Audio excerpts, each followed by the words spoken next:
31শে March ঝড়ের তাণ্ডব, সেই ঝড়ে বিধ্বস্ত এলাকার বাসিন্দারা ভোট দিলেন কি রাগে, হতাশায়, নাকি প্রাপ্তির খুশিতে?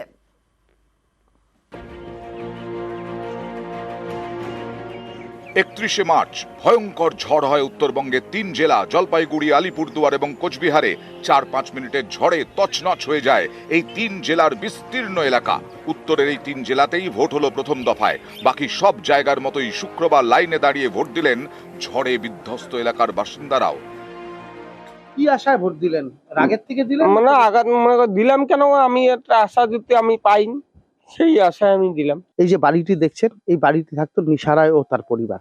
এই বাড়িটির অবস্থা দেখলেই বোঝা যাচ্ছে কি ঝড় বয়ে গেছে এই বাড়িটির উপর। ভোট ছিল আজকে, আবার ভোট দিয়ে আসলাম। এই আশায় দিলাম, দেখি কি করে। জলপাইগুড়ির সদর ব্লকের দক্ষিণ সুকান্তনগর ঝড়ে এই এলাকায় ব্যাপক ক্ষয়ক্ষতি হয়, একজন প্রাণও হারান। এদিন সেই সুকান্তনগরের বাসিন্দারাও ভোটের লাইনে। ভোটার কার্ড হারিয়ে গেছে। কিভাবে তাহলে ভোট দিচ্ছেন এখন?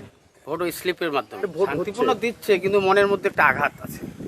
কেন আঘাতটা কিসের? ঝড়ে যে বাড়ি ঘর ভাঙে গেল, একটা তৈরি বাড়ি, হ্যাঁ, এই বাড়ি আমাদের 15 বছর ঠিক পূরণ করতে পারবো না। 31শে মার্চ ঝড়ের তাণ্ডব, সেদিন রাতেই ঝড়ে বিধ্বস্তদের পাশে গিয়ে দাঁড়ান মুখ্যমন্ত্রী। ঝড়ে বিধ্বস্তদের জন্য বাড়ি তৈরি করতে নির্বাচন কমিশনের অনুমতি চায় রাজ্য সরকার, কিন্তু তৃণমূলের দাবি কমিশন বাড়ি তৈরির অনুমতি দেয়নি। শেষমেশ কমিশনের তোয়াক্কা না করে তৃণমূল ঘোষণা করে বাড়ি তৈরির টাকা দেবে প্রশাসন। সেই মতো টাকাও পৌঁছতে শুরু করেছে। এরই মধ্যে এদিন ভোট। যেটুক টাকা ঢুকছে এটুকু তো আমাদের ঘর হচ্ছে না, কিছু যেটি পরিবর্তে যেটা পাবো সেটা যেন তাড়াতাড়ি হয়। আমরা ভোট দিতে যাচ্ছি এখনই, ওই আশায় কিন্তু ভোটটা আমরা দিব। কিছু কিছু পাইছি, আমরা একেবারে যে পাইনি তা না, কিছু পাইছি। এখন সেই আশায় ভোট দিলাম যাতে বাদবাকিরা আরো পাই। জলপাইগুড়ির ময়নাগুড়ির বার্নিশ এতদিন পরেও দেখলে মনে হবে যেন যুদ্ধ বিধ্বস্ত কোনো জায়গা। এখানে ওখানে এখনো ছড়িয়ে ছিটিয়ে ঝড়ের তাণ্ডবের চিহ্ন।